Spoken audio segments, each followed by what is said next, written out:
guys, for today's video po guys is magtatagalog po tayo kasi may mga followers po tayo guys na nasa ibang ibang lugar tulad ng Luzon na hindi makaintindi ng mga Bisaya. So magtatagalog ako ngayon guys.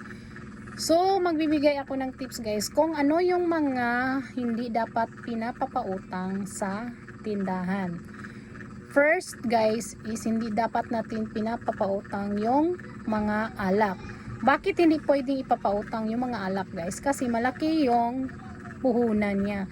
And then yung umuutang sila yung mag-ano kung kailan sila babayad. Kaya hindi dapat natin pinapautang yan kasi wala tayong ipambili ulit ng paninda natin.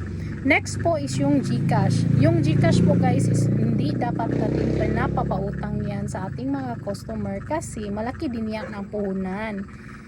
Tapos yung tinutubo natin is maliit lang. Like for example, 5 pesos, 10 pesos, 15 pesos, 20 pesos, yan lang yung tubo. Hindi natin pinapautang yung GCash.